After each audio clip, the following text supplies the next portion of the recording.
Hello students, how are you all? I hope you all are doing well and healthy at your home. Students, today we will start कक्षा 7 विषय हिंदी पाठ 8 मुस्कान के मोती। बच्चों, हास्य का हमारे जीवन में बहुत ही महत्व है। दुनिया में बहुत तरह के लोग रहते हैं जिनका रहन सहन, खान पान, पहनावा सब अलग होता है।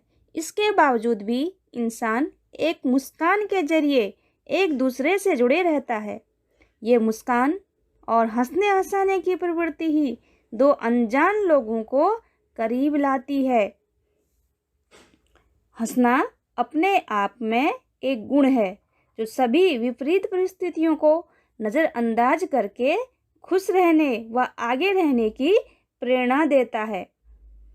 हर हाल में खुश रहने और हंसने हंसाने वाले लोगों को सभी पसंद करते हैं और उनके नज़दीक रहना चाहते हैं। और हंसने की इसी कला के कारण इंसान स्वस्थ बना रहता है। Now let's start reading. पाठ 8 मुस्कान के मोती। हास्य मनुष्य को जीवन शक्ति प्रदान करता है, उसे दीर्घायु बनाता है। हंसी क्रोध, चिंता और शोक को भगा देती है। साथ ही वह सुख और स्वास्थ्य की चाबी है। हमारे चारों ओर भी हास्य की विपुल सामग्री उपलब्ध है। आवश्यकता सिर्फ इस बात की है कि हम उसको पहचानना सीखें। मुस्कान के मोती के रूप में यहाँ ऐसे ही कुछ चुटकुले दिए गए हैं। पहले की पंक्तियों में चिंटू और पिंटू में आपस में कुछ बातें हो रही हैं। चिंटू पिंटू को प्रश्न कर रहा है, तुमने राजू को चांटा क्यों मारा? पिंटू यह जवाब दे रहा है, 15 दिन पहले उसने मुझे हिप्पोपोटामस कहा था।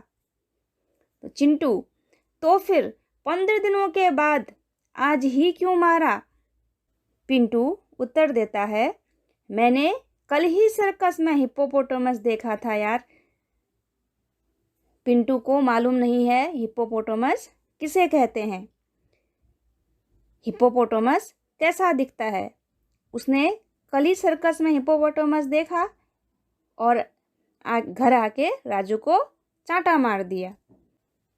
और राजू ने उसको 15 दिन पहले हिप्पोपोटामस कहा था और 15 दिन के बाद उसने हिप्पोपोटामस को सर्कस में देखा और घर आने के बाद राजू को चांटा मारा। अब नीचे वाले पैरा में पति और पत्नी आपस में बातें कर रहे हैं। पति, अब मैं भुलक्कड़ नहीं रहूँगा, मुझे सब याद रहेगा।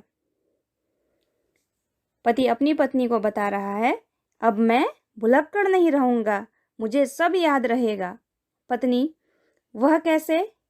प्रश्न कर रही है। तो पति यह बता रहा है, देख, मैं एक नई किताब खरीद लाया हूँ जिसका नाम है याद रखने के 1000 तरीके। तो पत्नी, हाय राम, यह किताब तो आप 10वीं बार ले आए।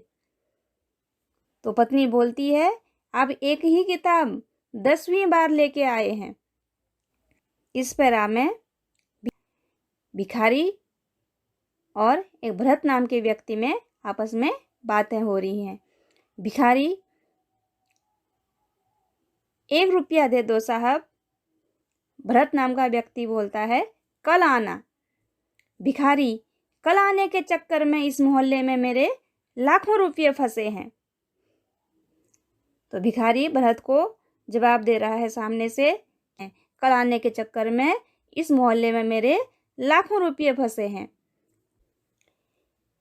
आगे शिक्षक और रमेश में कुछ बातें हो रही हैं। शिक्षक, रमेश 50 में से कितने कम करने से 5 बचेंगे? शिक्षक रमेश को प्रश्न कर रहे हैं, रमेश 50 में से कितने कम करने से 5 बचेंगे? तो रमेश यह उत्तर देता है, गुरुजी 0 निकाल दीजिए। और आगे की पंक्तियों में सुशील और गीता में आपस में बातें हो रही हैं। सुशील देखो क्या बोल रहा है, मेरे पिताजी जब माचिस की डिबिया खरीदते हैं तो सारी तिलियां गिनते हैं कि कहीं कम तो नहीं। तो गीता क्या बोलती है, मेरे पिताजी माचिस की डिबिया खरीदते हैं तो सारी तिलियां जलाकर देखते हैं कि कोई तिली खराब तो नहीं। आपस में इस तरह की बातें कर रहे हैं गीता और सुशील। और इन पंक्तियों में सुरेश और महेश की आपस में बातें हो रही हैं। एक सुरेश नाम का व्यक्ति है और एक महेश नाम का व्यक्ति है। सुरेश, यह टायर कैसे पंचर हो गया? प्रश्न कर रहा है महेश से। महेश यह उत्तर दे रहा है, एक कांच की बोतल पर चढ़ गया था। सुरेश, क्या तुम्हें बोतल नहीं दिखाई दी? तो महेश उत्तर देता है, क्या बताऊं यार, वह तो उस आदमी की जेब में थी जो मेरी कार के नीचे आ गया। जैसे कि आप इस चित्र में देख सकते हैं, आपके जूते बाहर निकालिए। आदमी जूते मंदिर के बाहर निकालने के बदले जूते सहित पैर ही बाहर निकालकर प्रणाम करता है। दूसरे नंबर के चित्र में, डॉक्टर साहब मेरे सिर में दर्द है पर पता नहीं चल रहा है कि किस सिर में दर्द है, आप ही कुछ इलाज कीजिए। आदमी का एक ही सिर सच्चा है, बाकी नकली हैं, फिर भी उसे यह मालूम नहीं है कि किस सिर में दर्द है।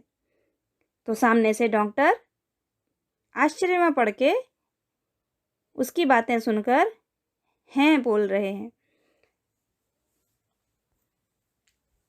और तीसरे नंबर के चित्र में, हाथी पर शीर्षासन करते मनुष्य को आपने इस चित्र में देखा, अब हाथी की बारी। हाथी मनुष्य के सिर पर शीर्षासन करना चाहता है।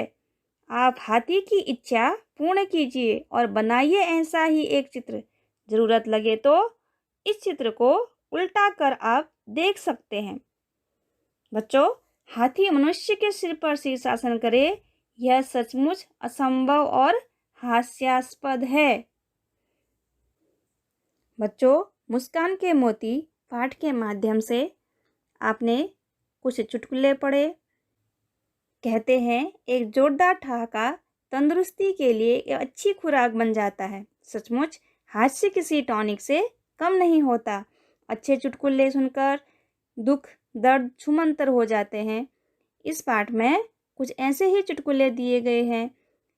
I hope you understood this lesson very well. Thank you.